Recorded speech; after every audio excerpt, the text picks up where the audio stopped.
Happy Friday, everybody. I'm Tammy from Acclaimed. I'm Keven from Acclaimed. We're back. We are back. We had a little bit of technical difficulties and we are back with you. We meet weekly for our Facebook Live and we tackle some questions in the HVAC industry. And it's been sad for me because I haven't been around for the last month or so because I had foot surgery, but you had Paul here and you had different guests, so that's really awesome. Are you ready for this question, Keven? I'm ready for the timely, current question that people are asking. Yeah, on point. Okay. You ready? I'm ready. Okay. Dear Keven, with the recent change in legislation to make cannabis legal, I'm curious on how this may affect the air quality in my home. Is there anything I can do to increase the air quality in my home regardless, if or not I want to use cannabis? Signed, looking for some information. And this is kind of like one of those questions where it's like just kind of thrown out there, like if I hypothetically wanted to do this, what would I do to increase my air quality? Well, it's really interesting. This is not a new question. Nope. It's a very timely question. The question that we get asked a lot of times it's from neighbors who might have other neighbors who are enjoying cannabis in some way. Yep. And the solution is very similar. So, you know, an air quality issue, whether it's a smell or a problem with the air quality with dust and pollutants and things like that, the things that you can do are to exchange the air in your house. So basically to suck air out of your house, but to make sure you're sending air back into your house as well. So you're basically sending air out, the stale air, putting fresh air back in. And that can be done, and it is done with most furnaces naturally, but to enhance that many, many times over, you would install what's called a heat recovery ventilator.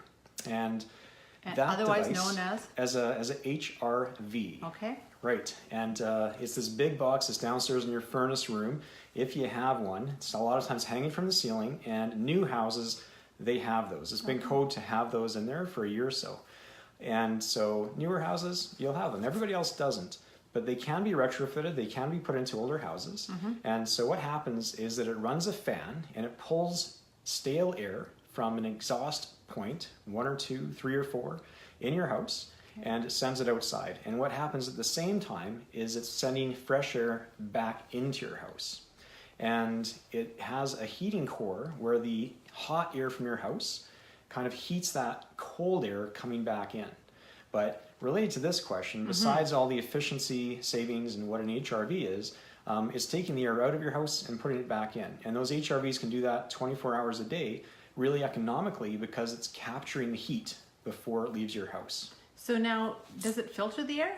It doesn't filter the air. It's got a little filter in there, not to do anything except to capture some of the dust in there. Okay. And you won't have any filtration effects. So getting rid of the air in your house, replacing it, that's one of the things to do. With an HRV, you can do it 24 hours a day economically. The other thing that can be done is to get a proper filtration system. Okay. And there's filtration systems that are portable, that are localized, and they're usually, electronic, electrostatic. Those are very, very small, and they're for just a little room. We have nothing to do with those in our business and our industry. What we deal with is air cleaning systems that work with your furnace. Okay. So we can install air cleaners and air filters on your furnace that will actually take out smoke particles from the air. And one of our products, the Train Clean Effects air filter, we've actually got a video. We just actually got it. And you can see how there's smoke going in one side of this filter, and there's no smoke coming out the other side of the filter. What kind of maintenance is involved in those kind of high efficiency filters systems? Yeah, it's a great question. So that particular filter product, you have to wash those out. They're quite straightforward and easy to do, and there's definitely maintenance to be done in it. There are other systems that we install. Again, they will take those particles out, and they will be a hybrid system where part of that system will be easy to maintain because you're taking it out. It's a replaceable filter. And then part of that system as well has a cleanable element to it.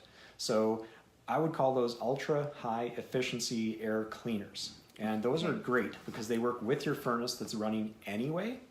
And then the last thing you can do is to get an ultraviolet kind of light installed into your system. And that basically destroys all organic compounds and smells and that type of thing as well. So we can definitely help with an HRV installation, with a UV light and an ultra high efficiency filter, and that will take those smells out. But unfortunately, it won't help those smells coming in and kind of whatever's going on. So now the air that's being exchanged out of your house, Yeah. what will there be any scent to that smell? Well, they're typically installed in a way where the exhaust from your house going out is far enough away from the air coming in that you're not going to have that. So no, I meant more, will you be sending, so if you're smoking cannabis in your house, now would the neighbors be smelling it from an output of your house? Yeah, they would. Okay. They would. All right. And there's no way of getting rid of that smell.